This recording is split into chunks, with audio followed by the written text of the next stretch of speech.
राम राम दोस्तों। आज हम जानेंगे कि भारत की आज़ादी के बाद कौन कौन से प्रधानमंत्री बने और कौन कौन से राष्ट्रपति बने और भारत में चली विभिन्न लोकसभाओं के बारे में भी चर्चा करेंगे।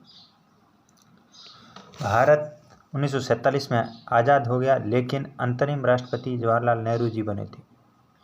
1948 में गांधी जी की हत्या नाथूराम गोडसे ने कर दी और गांधी जी इस प्रकार शहीद हो गए। 1950 में दिल की बीमारी के कारण सरदार वल्लभ भाई पटेल भी इस दुनिया में नहीं रहे। तब सर्वमान्य एक ही नेता थे, उनका नाम था पंडित जवाहरलाल नेहरू। 1947 में आज़ाद होने पर भी 1952 में इलेक्शन कराने का कारण साफ था, क्योंकि अंग्रेज़ों ने ये शर्त रखी थी कि आप पहले संविधान बनाएंगे तभी हम आपको पूर्ण रूप से छोड़कर जाएंगे। संविधान के निर्माण करने में सबसे ज़्यादा योगदान डॉक्टर बाबा साहेब भीमराव अंबेडकर जी का रहा। वीपी मेनन ने भी उनको सहयोग प्रदान किया था। और देश के एकीकरण में जो सबसे ज़्यादा योगदान रहा था, वो योगदान सरदार वल्लभ भाई पटेल का रहा। 1947 के बाद जब 1952 में प्रथम इलेक्शन हुए तो कांग्रेस पार्टी प्रचंड बहुमत से विजयी हुई और उनके सर्वदलीय सर्वसहमत बिना किसी विवाद के जवाहरलाल नेहरू जी को प्रधानमंत्री बना दिया गया।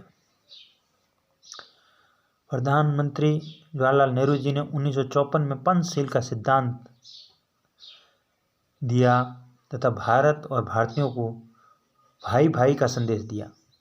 लेकिन 1959 में अवैध तरीके से चीनी सरकार ने तिब्बत को अपने अंदर मिलाने की कोशिश की और इसे देखते हुए वहाँ के धर्मगुरु दलाई लामा भारत आ गए और उसका विरोध करते हुए जवाहरलाल नेहरू जी ने कहा था कि शरण में आने वालों को हम कभी छोड़ते नहीं हैं, उन्हें रिहा नहीं करते, ये हमारे शरणार्थी है। इस कारण ये कारण तो बताया जाता है, लेकिन कारण बहुत सारे थे इस युद्ध के। तो ये महत्वपूर्ण कारण माना जाता है। जैसे 1962 का युद्ध हुआ और चीन ने हमारी अरुणाचल प्रदेश और लेह लद्दाख और कश्मीर साइड में 10,000 वर्ग किलोमीटर की ज़मीन पर कब्जा कर लिया था। ये तो ठीक है कि जॉन एफ कैनेडी को फ़ोन करने के कारण जब उनके हथियार और समुद्री बेड़े वहाँ से आने लगे और चीनी को ये पता लगाने लगा कि अब अमेरिका घुसने वाला है, इसलिए उन्होंने अपने सेना को पीछे ले लिया। लेकिन वो इतनी अंदर घुस चुकी थी कि वो भारत के बहुत सारे इलाकों पर कब्जा कर चुकी थी। इसी युद्ध में जो हम पावटा जाते हैं तो पावटा पर जो मूर्ति लगी है मेजर शैतान सिंह की मूर्ति है, जो उनके ख़त्म होने के 6 महीने बाद लगी थी, क्योंकि बिना हथियार के उन्होंने 200-250 चीनियों को सिर्फ चाकू से मार काटा। ऐसे थे हमारे वीर जवान मेजर शैतान सिंह, जिनकी दिल से सल्यूट करने का मन करता है। और इसी 1962 के बाद रचनाकार थे कवि प्रदीप, लेकिन उसको वाणी का रूप दिया था लता मंगेशकर ने। ये मेरे वतन के लोगों ज़रा याद करो कुर्बानी। और उस गाने का मकसद देश में वापस जोश जज्बा हासिल करने का था। 27 में 1964 को पंडित जवाहरलाल नेहरू जी की मृत्यु हो जाती है और उनकी जगह नया राष्ट्रपति किसे बनाया जाए, इससे पहले 14 दिन के लिए एक अंतरिम राष्ट्रपति बना दिए गए। उनका नाम था गुलजारी लाल नंदा।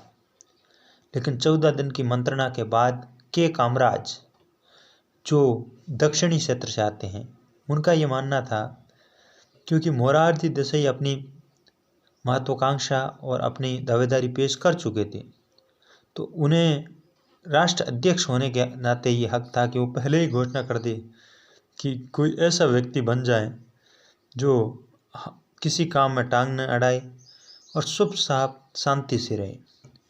तो ऐसा व्यक्ति उस समय उन्हें दो दिखाई दिए, एक इंदिरा गांधी और एक लाल बहादुर शास्त्री।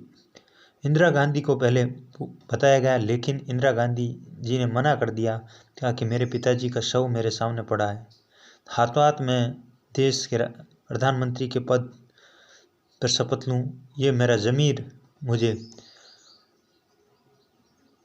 आज्ञा नहीं देता। अंततः लाल बहादुर शास्त्री जी को भारत का प्रधानमंत्री बना दिया गया।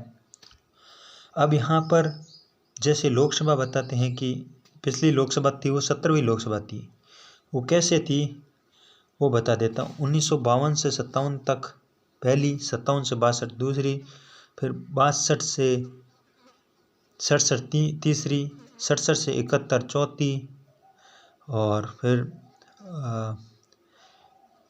जो इस प्रकार पूरी सीरियल है उस सीरियल को हम बताएंगे, क्योंकि अभी तक कितने लोकसभा चुनाव हो चुके हैं, 1962 का और 1957 का, 52 और 57 का 2 हो चुके हैं, और 62 का भी चुनाव हो चुका है।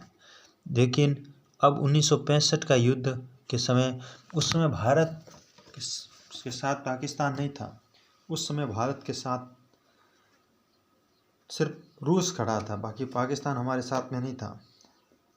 हमने सहायता मांगी अनाज के लिए, तो उन्होंने गाय भैंस को जिस अनाज से खाना खिलाते हैं वहाँ पर वो खाना हमारे भारत में भेज दिया।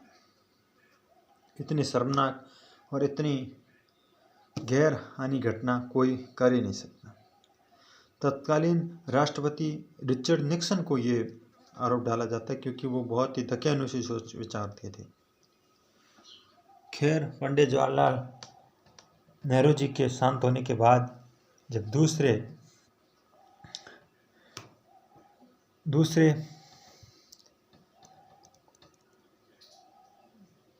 प्रधानमंत्री बने लाल बहादुर शास्त्री, उसका हिस्सा हम अगले भाग में सुनेंगे।